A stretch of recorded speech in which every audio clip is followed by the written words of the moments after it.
Hello. Hello.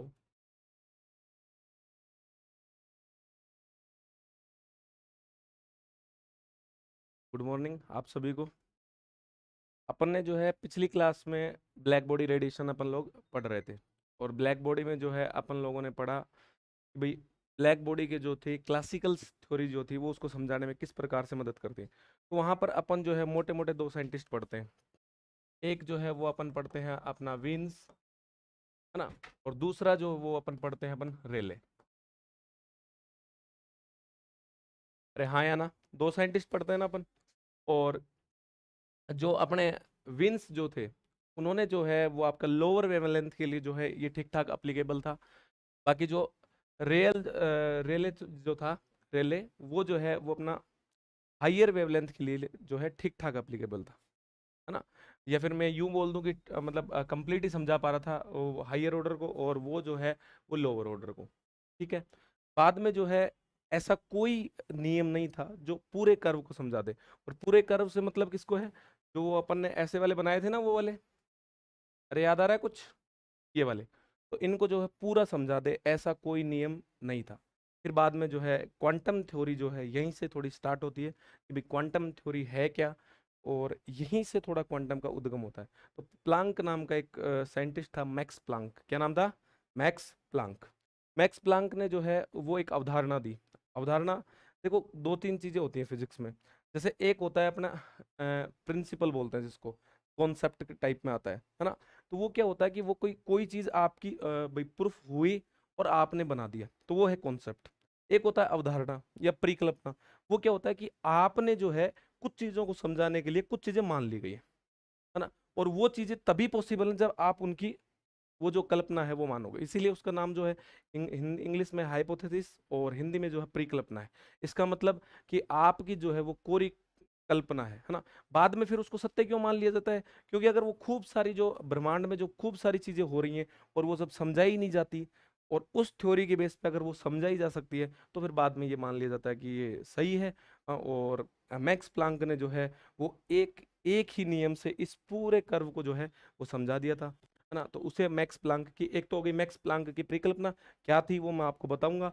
फिर इसी से जो है एक रेडिएशन लॉ निकलता है, क्या निकलता है, रेडिएशन लॉ, विकिरण का नियम। जैसे हर अपने वीन रेडिएशन लॉ पढ़ा है, फिर अपन ने रेले का रेडिएशन लॉ पढ़ा है, अपन अब पढ़ेंगे प्लांक रेडिएशन लॉ, जिससे क्या होगा कि ये पूरा कर्व जो है वो जस्टिफाई हो जाएगा, है ना। और जस्टिफाई कब हो, कि पूरा कर्व जस्टिफाई कब हो, जब जो आपका जो प्लांक के जो सूत्र है उसमें जो वैल्यू आती है, अरे प्लांक के सूत्र में जो वैल्यू आती है, जो भी मान आए, अगर उससे मैं वीन का नियम भी बना दूं, स्टीफन का भी बना दूं, है ना, और रेले का भी बना दूं, तब एक ही नियम से अगर तीनों बन जाए कुछ लिमिट्स लगा के, तो इसका मतलब क्या है कि वो तीनों का मिला हुआ रूप कौन है, प्लैंक। और जब तीनों का मिला हुआ रूप है तो ये लोअर ऑर्डर को तो ये सेटिस्फाई कर ही रहा है, हाइयर ऑर्डर को वो सेटिस्फाई कर रहा है, तो इसका मतलब क्या है कि पूरे पूरा कर्व जो है वो सेटिस्फाई हो गया है। तो मोटी मोटी पिक्चर क्या बनी कि ये जो है लोअर वेवलेंथ को के लिए एप्लीकेबल था, ये जो है वो अपना लॉन्ग वेव के लिए जो है एप्लीकेबल था।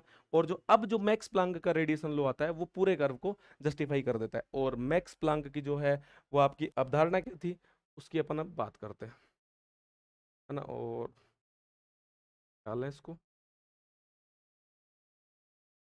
चलो।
ये देखो अब इसमें अपन समझते क्या है, वो समझने वाली बात जो है वो क्या है ये सुनो, कि अपन ने ब्लैक बॉडी पढ़ा था, और ब्लैक बॉडी में अपन ने पढ़ा कि जो ब्लैक बॉडी के अंदर जो एटम्स है ना, वो जो एटम्स है वो क्या प्रोड्यूस कर रहे हैं, ईएम वेव। अरे ऐसा पढ़ा है, ईएम वेव प्रोड्यूस कर रहे हैं। अब वो जो ईएम वेव प्रोड्यूस कर रहे हैं उसकी फिर बाद में वो एनर्जी का लेके अपन ने कर्व बनाया।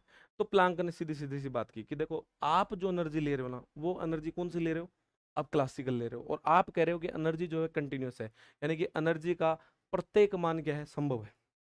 कंटिन्यूस का मतलब क्या है कि कर्व कभी भी टूटेगा नहीं, और प्रत्येक वैल्यू क्या है, पॉसिबल है। जबकि ऐसा नहीं है।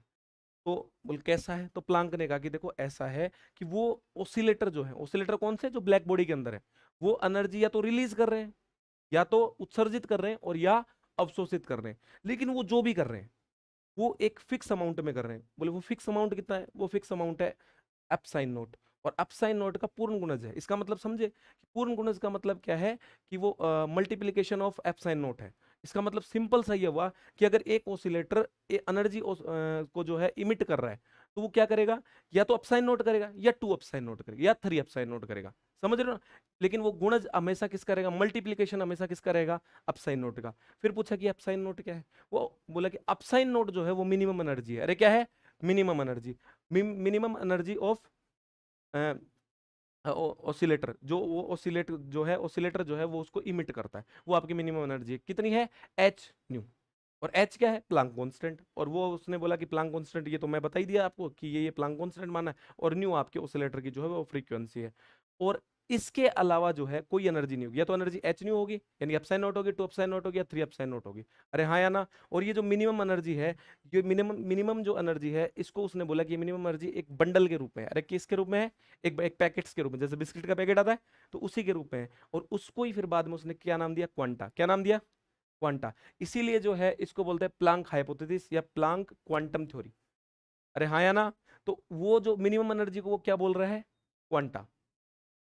समझ रहे हो।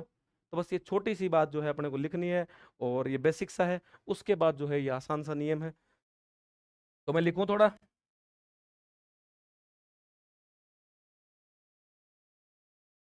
We know that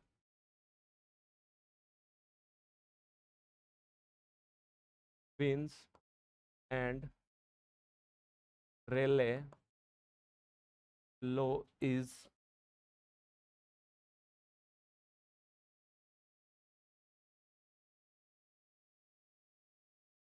applicable for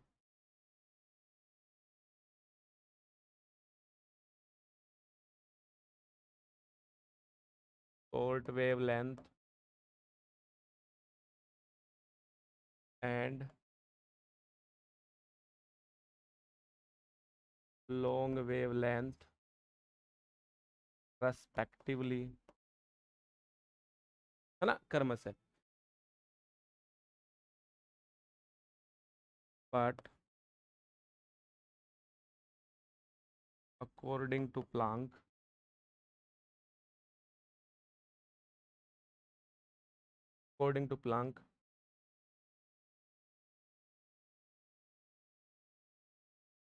radiation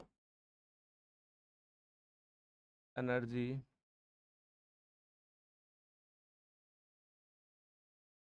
which produced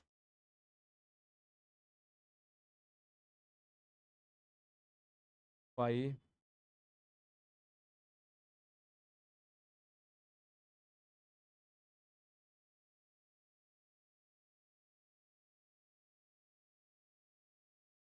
electromagnetic oscillators,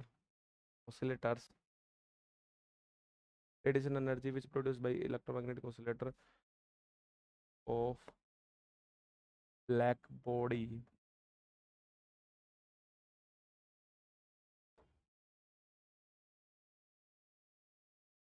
discrete,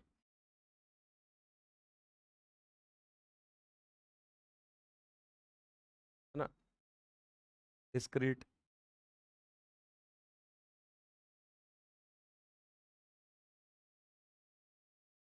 देखो ये क्या हो गया कि वी नो डेट, हम जानते हैं कि विन्स का नियम और रेले का नियम जो है वो किसके लिए एप्लीकेबल है, आपका शॉर्ट वेवलेंथ और लॉन्ग वेवलेंथ के लिए जो है एप्लीकेबल है ना।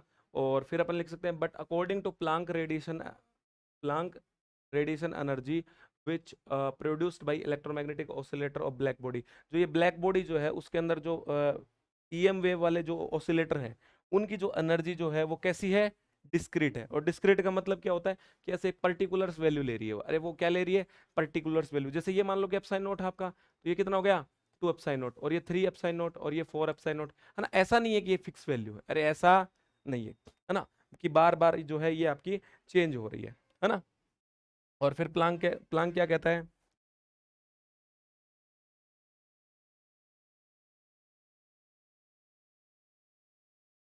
According to Planck oscillators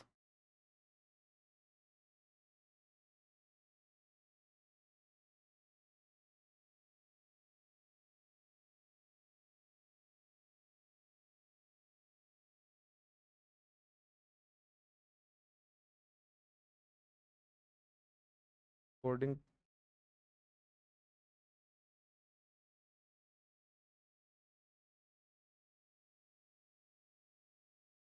which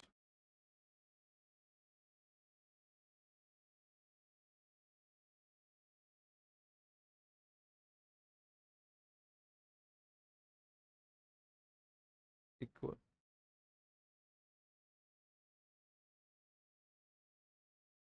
which produced, है ना, या absorbed भी बोल सकते हो, एनर्जी विच प्रोड्यूस्ड या oscillator is equals to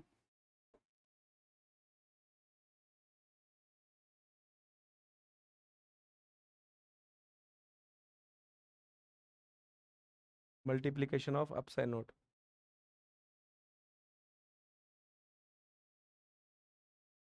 which absorbed और रिलीज्ड,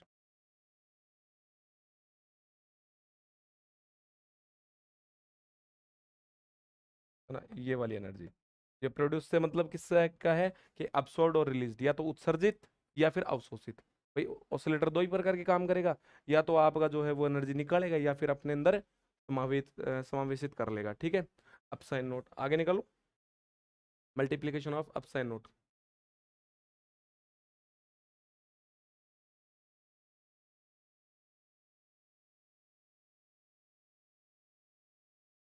दैट इज अपसाइन नोट क्या है आपका एच न्यू, और एच आपका क्या है 6.626 इंटू 10⁻34, और आपका कितना है जूल, और ये आपका second. Upsilon naught is known as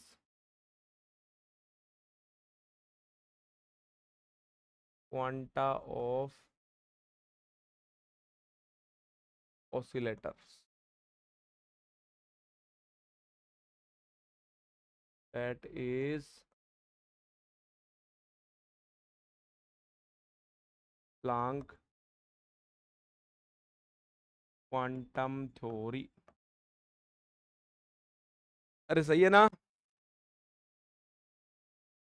ये सही है, समझ में तो आ गई ना तुम्हारी पूरी बात, है ना, कि भाई आपका जो ऑसिलेटर है उसके मल्टीप्लिकेशन ऑफ अपसाइन नोट होगा।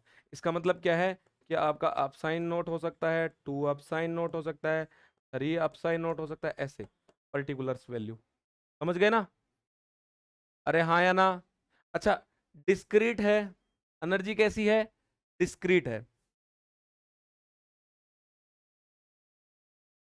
और ये अभी है क्या, प्लांक हाइपोथेसिस है ना आपका।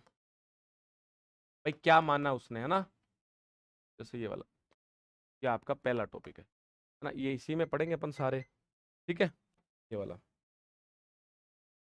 चलो अब देखो दूसरी क्या है, औसत ऊर्जा निकालनी है अपने को। क्या निकालनी है, एवरेज एनर्जी, है ना, किसकी, ऑसिलेटर की। तो एवरेज एनर्जी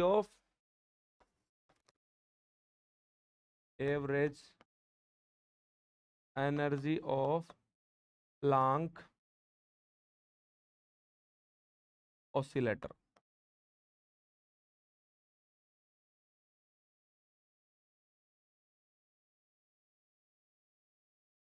ये वाला। अच्छा देखो, प्लांक ने जो है वो ऑसिलेटरों की जो संख्या जो है, भाई कितने ऑसिलेटर होंगे ब्लैक बॉडी के अंदर, वो कैसे माना। वो आपकी मैक्सवेल बोल्ट्जमान सांख्यिकी जो होती है, आपकी जो क्लासिकल थ्योरी होती है, उसी को यूज लेके उसने माना। और वो क्या होता है, एन बराबर, अपन ने पढ़ा है ना, एन बराबर ए ई की पावर माइनस, अरे ऐसा पढ़ा है ना, ई की पावर में अपॉन के पी टी, सेकेंड ईयर में पढ़ाया था, मैं लिख के बता रहा हूँ। According to Planck, number of oscillators is given by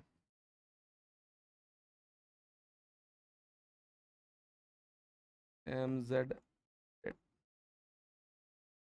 sticks, है ना। तो ये हो जाएगा आपका एन एन बराबर ए ई की power minus E N upon, अरे याद आ गया कुछ, हल्का हल्का आ गया ना। ऐसी तीन थ्योरी पढ़ी थी अपन ने, एक अपने आइंस्टीन की पढ़ी थी, एक अपने डीबाई की पढ़ी थी, याद आया। ये ए क्या है, कांस्टेंट, ई एन क्या है, टोटल एनर्जी, कुल ऊर्जा, और केबीटी क्या है, लिख देता हूँ, वेयर केबीटी इज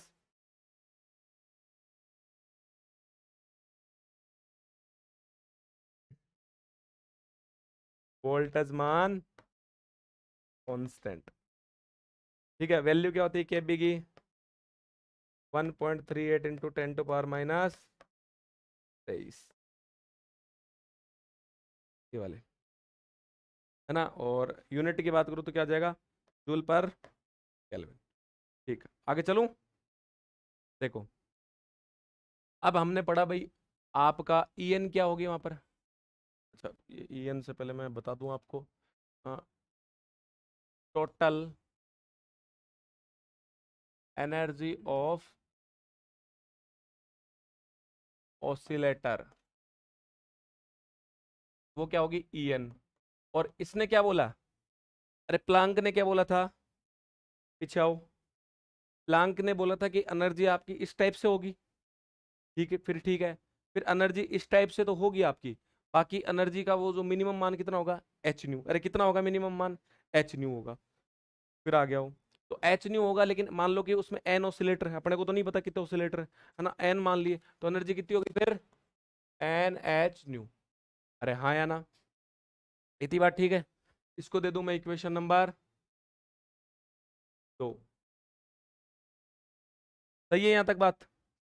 अच्छा, अब अपने को क्या निकालनी है, एवरेज एनर्जी, एवरेज एनर्जी निकालनी है ना। अच्छा, तीसरी चीज देखो, एक मिनट और, आपके टोटल नंबर ऑफ ऑसिलेटर,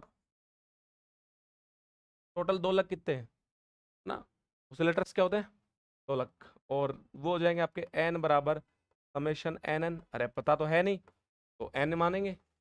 अरे हाँ या ना, एन एन का मतलब क्या हो सकता है, कि हो सकता है आपकी जो अपसाइन नोट जो एनर्जी है वो 4 ऑसिलेटर की हो तो 4 अपसाइन नोट हो गया, है ना। मान लो कि 6 की 2 अपसाइन नोट हो, तो उस टाइप से लिखते हैं ना फिर अपन, ये वाला। और अपन को क्या निकालनी है, औसत ऊर्जा, एवरेज एनर्जी, है ना। तो यहाँ पर अपने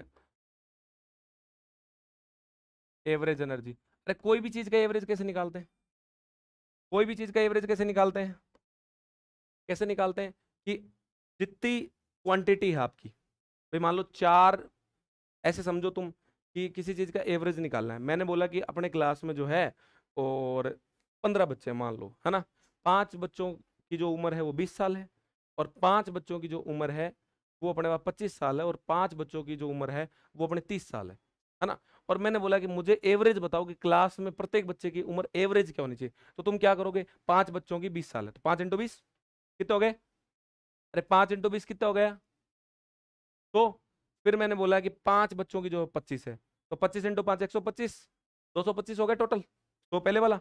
अच्छा, फिर मैंने बोला 5 बच्चों की 30 है, तो 30 × 5 कितना हो गया, 150, और 150 और इसमें जोड़ेंगे तो कितने हो गए, ये 250 और 350 और 375 कितने हो गए, 375। लेकिन टोटल बच्चे कितने थे, 15, 375 में 15 का भाग दो, 15 दूनी 30, फिर ये वाला, और एक पॉइंट और उतारोगे तो आपका आगे, अरे दो, है ना, नहीं नहीं ज्यादा आएगा, है ना, 375 में आप भाग दो, तो 15 का दोगे तो 15 दूनी 30, ठीक है, फिर बच गए उधर से 7 और 15 पर 75, 25। तो क्लास का जो एवरेज एवरेज जो एज आ गई बच्चे की वो कितनी आ गई?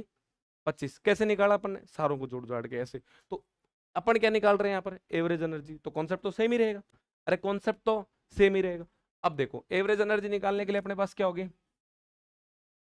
क्या आपको अगर total energy of oscillator, total energy of oscillator, और अपना क्या होगा? Total number of oscillator. Gaurav साथ साथ मत उतारे, ये वाला यहाँ से।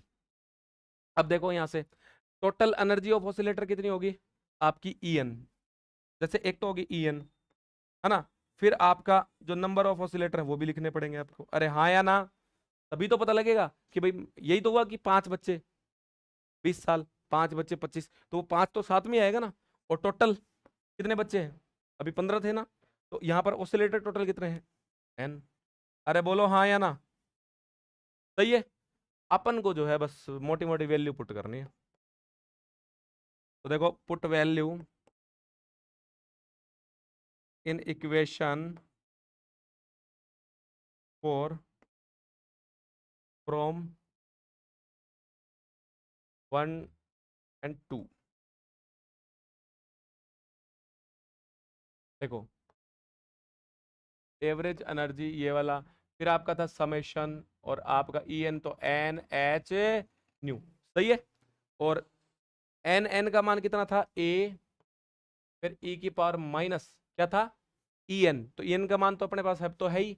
ये कितना हो जाएगा? NH upon KBT। अरे हाँ या ना? ये वाला। और यहाँ से फिर अपना क्या आ जाएगा? समेशन और A और E की power minus NH by KBT। ये ऑनलाइन वाले में दिख तो रहा है क्या? और हाँ हाँ, अभी तो रिकॉर्ड होगा। हाँ न-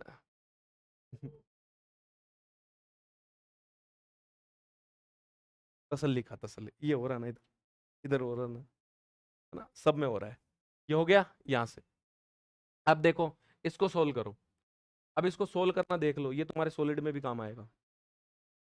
सेम यही कॉन्सेप्ट, यही डेरिवेशन सेम का सेम सॉलिड में, और पूछता भी है।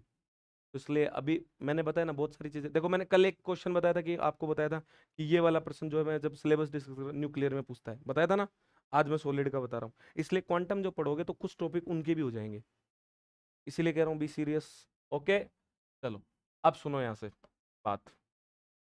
ये आपका ये वाला, अगर इसको थोड़ा और सोल्व करे तरीके से, तो देखो ए तो कट जाएगा ना भाई। ए कांस्टेंट है और ए कांस्टेंट है। अब तुम ये नहीं कह सकते कि सर ये भी कट जाएगा, कि समेशन ई की पावर ऊपर भी है नीचे ना, क्योंकि ई की पावर है तो सही, लेकिन ई की पावर को बैलेंस कौन कर रहा है? एन। भाई एन की प्रत्येक वैल्यू पे ई चेंज हो रहा है। अरे हाँ या ना? और यहाँ पर देखो एन अलग से भी है। अरे है नहीं है? जैसे मान लो कि यहाँ पर ई की पावर 2 कुछ आएगा, तो ये भी 2 हो जाएगा साथ में, तो कोफिशिएंट हो जाएगा ना। तो चीजें सेम नहीं रहेंगी। अच्छा ये समेशन ही क्यों आया भाई? अपन को टोटल एनर्जी निकालनी थी, और मैंने हमेशा बताया कि कुल अपन समाकलन से भी निकाल सकते हैं, इंटीग्रेशन से भी निकाल सकते हैं। तो फिर समस्या नहीं क्यों? डिस्क्रीट है एनर्जी। कैसी है?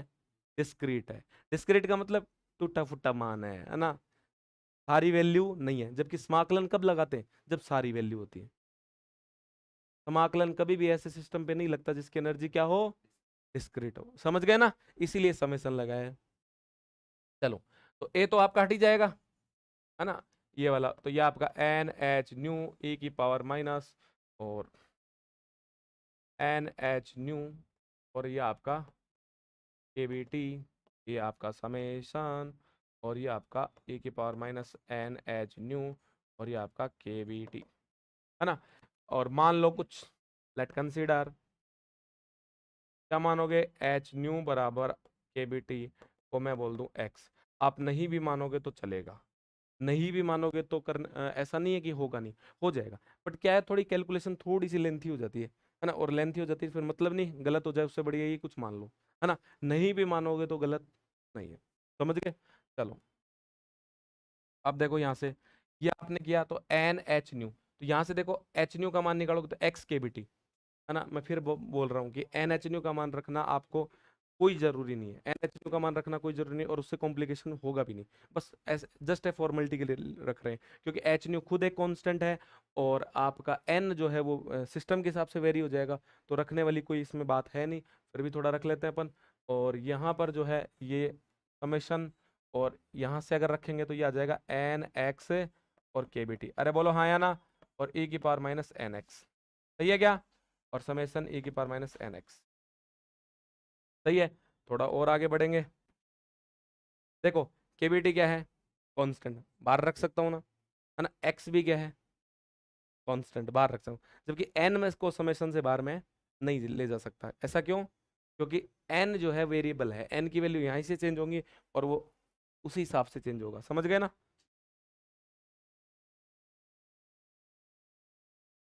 ये वाला, यहाँ से आपका के बी टी, और ये आपका एक्स, और ये आपका समेशन हो गया, और यहाँ से बच गया आपका एन और e की पावर माइनस आपका एन एक्स, अरे बोलो हाँ या ना, और समेशन e की पावर माइनस एन एक्स।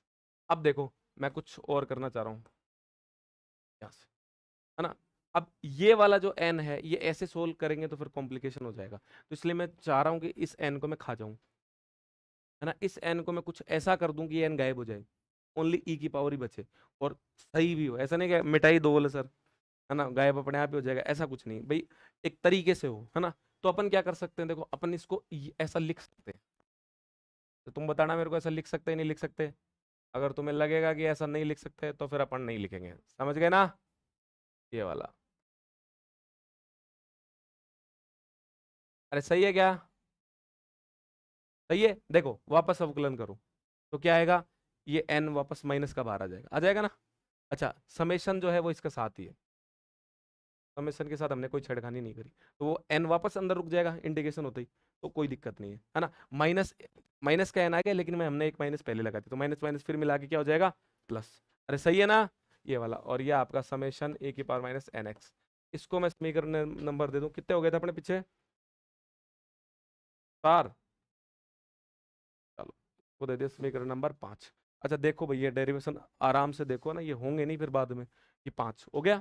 अब आगे देखो, अब इसका ऐसा है कि तुम यहाँ का यहाँ भी सोल्व कर सकते हो उसको, यहाँ का यहाँ भी सोल्व कर सकते हो, लेकिन उससे फिर वो फर्दर वही बात कि आपका जो है कैलकुलेशन थोड़ा सा टफ हो जाएगा। तो अपन क्या करते हैं, पहले अपन इसकी वैल्यू निकाल लेते हैं, पर इसकी वैल्यू जो निकल जाएगी वो यहाँ भी रख देंगे और यहाँ भी रख देंगे, फिर अवकलन करते रहेंगे, अरे हाँ या ना, समझ गए ना। तो पहले मैं इसको छोटे वाले को सोल्व कर लेता हूँ कि आपका समेशन e की पावर माइनस एन एक्स है क्या।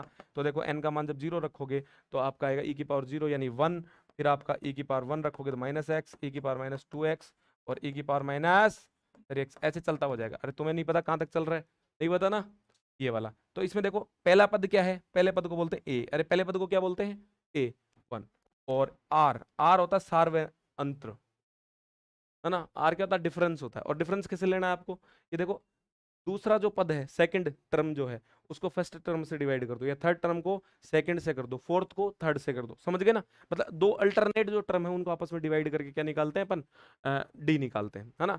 ये इसको ये डी बोल दो या आर बोल दो आप, है ना। और ये कौन सी सीरीज बन रही है आपकी, जीपी, अरे जीपी आईपी, जीपी, समझ गए। तो देखो, तो ये आपका e की पावर माइनस एक्स बाई 1, तो आपका r का मान क्या आ गया, e की पावर x। अच्छा देख लो r हर जगह सेम आ रहा है, अब यहाँ भी निकालोगे तो भी सेम है, दो अल्टरनेट। अच्छा इसके कितने पद हैं, कितने पद हैं, अनंत है ना, इनफाइनाइट है। तो इनफाइनाइट के लिए एक फॉर्मूला होता है, क्या होता है, a अपॉन 1 माइनस आर। देखो मैं सारी बातें लिखा रहा हूँ, फिर तुम्हें साथ साथ मैथ्स की भी बता रहा हूँ, तो इसको लिख लेना प्लीज, है ना, ये बड़ा। अब ये 1 माइनस आर, अब ये फॉर्मूला आप लगाओ तो वो उसका सोल्यूशन है, वो उसका मान है। देखो आपको ए का मान कितना है 1, और 1 माइनस ई की पावर माइनस एक्स, अरे हाँ या ना। तो ये इसका सॉल्यूशन हो गया, है ना। वैसे अजीब लग रहा था ना, लेकिन देखो अब सॉल्यूशन हो गया इसका। आगे चले, ये फिर यहाँ कर दूं क्या, थोड़ा सा आ जाएगा क्या उसमें, ये वाला। अब ये इसका सॉल्यूशन होगा, तो मैं क्या लिख सकता हूँ कि समेशन ऑफ ई की पावर माइनस एन एक्स का जो है मान, वो आपका क्या है, वो आपका मान है 1 अपॉन 1 माइनस ई की पावर माइनस एक्स, अरे हाँ या ना, सही है। ये वाला मान। अब ये इक्वेशन नंबर 6, पुट वैल्यू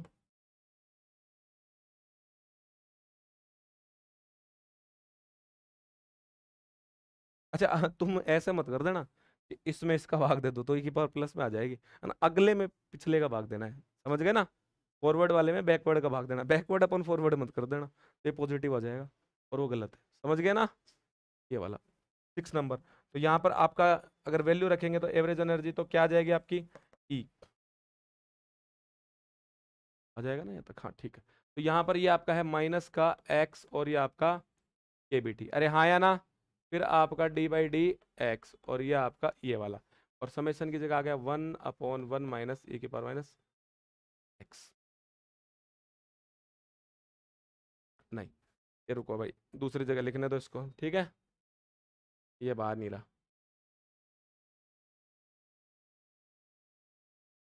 जा रहा है ना,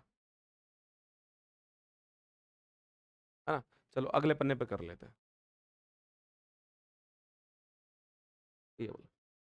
तो यहाँ से क्या हो जाएगा, ई बराबर आपका क्या हो जाएगा, माइनस एक्स और ये आपका के बी टी, अरे हाँ या ना, एक्स के बी टी, और फिर आपका क्या था, डी बाई डी एक्स, और ये था आपका ये वाला, और इसका जो मान हम रखेंगे तो ये आपका ये वाला आपका मान, अरे हाँ या ना, यही तो है। और नीचे क्या है, नीचे तो सिंपल ये वाला, तो देखो ये वाला, अब इसका यह हो जाएगा आपका एक्स के बी टी, अच्छा इसका इंटीग्रेशन कौन करेगा बताओ, ये सॉरी डिफरेंशियल कौन करेगा, अवकलन कौन करेगा बताओ, ये 1 - देखो e की पावर माइनस एक्स, अरे नीचे होता उसका स्क्वायर हो जाता ना क्या, अरे हाँ या ना, सही है, फिर 1 है तो 1 का करोगे तो 0, अच्छा 0 करोगे फिर ये सेकंड को ऐसे छोड़ दें, अरे ऐसे ही तो करते हैं, फिर माइनस, फिर फर्स्ट को छोड़ दें, फर्स्ट क्या है 1, और फिर सेकंड का इंटीग्रेशन, तो सेकंड का इंटीग्रेशन 1 का करोगे तो 0, फिर ये एक माइनस आ गई, अरे हाँ या ना, ये एक माइनस आ गई, सही है, फिर तुम e की पावर का करोगे तो e की पावर का करोगे तो माइनस e की पावर माइनस एक्स, अरे बोलो हाँ या ना, देखो कितनी माइनस आ गई इसमें, सारा ध्यान रखना है, एक भी इधर उधर हुआ मामला खराब हो जाएगा, समझ गए ना। अब आगे इसको और सोल्व कर लेते हैं, ये आपका ई, तो यहाँ से देखो, अब ये 1 माइनस और ये वाला जैसे ये हो जाएगा आपका एक्स के बी टी, देखो माइनस माइनस प्लस हो गया क्या, फिर माइनस माइनस और एक ये माइनस, ये तो जीरो ही हो जाएगा, जीरो के साथ गुणा हो गया तो जीरो ही हो जाएगा ना, तो वो वापस पॉजिटिव हो गया, अरे हो गया ना, और ये हो जाएगा e की power minus x upon 1 minus e की पावर एक्स का स्क्वायर अपॉन 1 1 अपॉन आपका 1 माइनस e की पावर माइनस, सही है, ये वाला, अब इससे ये कट गया, अरे बोलो हाँ या ना, सेम है ना, और अब तो समेशन भी नहीं है, अब तो काट ही सकते हैं, और बाकी कोई एक्स की इधर को ये वाला जो है